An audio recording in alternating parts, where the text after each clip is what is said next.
অনেক মেয়েরা স্কুল কলেজে এসছে, পড়াশোনা শেষ করেছে এবং মেয়েদের কিন্তু শিক্ষার হার আমাদের দেশে বেশি পুরুষের চেয়ে। নারী উদ্যোক্তাদের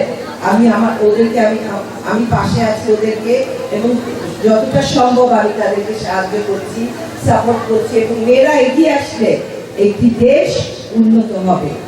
স্নাতক পর্যন্ত মেয়েদের পড়াশোনা আমরা ফ্রি করে দিচ্ছি। বেগম খালেদা জিয়াই মেয়েদের সুশিক্ষিত করতে ভূমিকা রেখেছেন। তিনি সর্বপ্রথম মেয়েদের একাদশ শ্রেণী পর্যন্ত বিনা বেতনে পড়ার সুযোগ তৈরি করে দিয়েছিলেন। পরবর্তীতে যখন আবার বিএনপি সরকার ক্ষমতায় আসে, তখন দ্বাদশ শ্রেণী পর্যন্ত বিনা বেতনে পড়ালেখা করার সুযোগ তৈরি করে দেন, যদিও পরবর্তী সরকার সেটি আর রাখেনি। ফরিদপুর ৩ আসনের সংসদ সদস্য চৌধুরী নায়াব ইউসুফ শনিবার দুপুরে সরকারি সারদা সুন্দরী কলেজের বার্ষিক সাহিত্য ও সাংস্কৃতিক প্রতিযোগিতার পুরস্কার বিতরণী অনুষ্ঠানে প্রধান অতিথির বক্তব্যে এসব কথা বলেন। এ সময় তিনি আরও বলেন, মেয়েদের শিক্ষিত করে গড়ে তোলার ফলস্বরূপ আজ দেশে অনেক নারী উদ্যোক্তা সৃষ্টি হয়েছে, যারা আমাদের দেশের অর্থনীতিতে ভূমিকা রাখছেন। আমাদের দলের থেকে বলা হয়েছে এবং আমাদের এটা বেগম খালেদা জিয়া প্রথমে ইন্টারমিডিয়েট পর্যন্ত মেয়েদের পড়াশোনা, যখন আমরা 91 সাল থেকে 96 সাল পর্যন্ত ক্ষমতায় ছিলাম, তখন বেগম খালেদা জিয়া ইন্টারমিডিয়েট পর্যন্ত মেয়েদের পড়াশোনা ফ্রি করে দিয়েছিল, মেয়েদের কিন্তু নারীদের।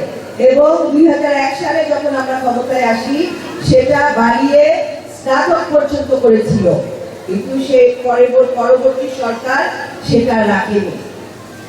বেগম খালেদা জিয়ার এই যে পদক্ষেপ মেয়েদের শিক্ষিত করার জন্য, এতে করে কিন্তু অনেক মেয়েরা স্কুল কলেজে এসছে, পড়াশোনা শেষ করেছে এবং মেয়েদের কিন্তু শিক্ষার হার আমাদের দেশে বেশি পুরুষের চেয়ে।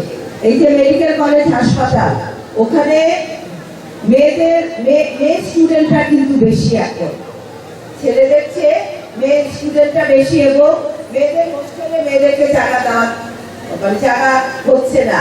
এত মেয়েরা উচ্চ শিক্ষিত হওয়ার জন্য তারা এগিয়ে আসছে, এবং আমাদের দেশের জন্য এটা কি সুখবর। এবং আমার খুব ভালো লাগে যখন মেয়েদেরকে দেখি তারা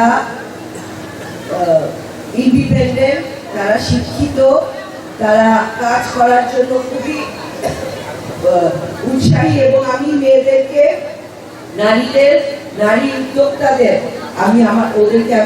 আমি পাশে আছি ওদেরকে, এবং যতটা সম্ভব আমি তাদেরকে সাহায্য করছি, সাপোর্ট করছি, এবং মেয়েরা এগিয়ে আসলে একটি দেশ উন্নত হবে।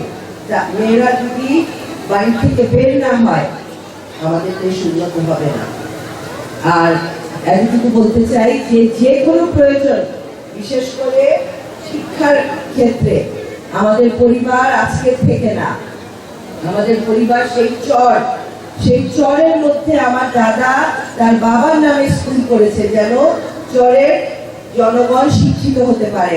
পরে তিনি ওয়েস্ট জোন পাওয়ার ডিস্ট্রিবিউশন কোম্পানির কর্মকর্তাদের সাথে মতবিনিময় সভায় যোগদান করেন।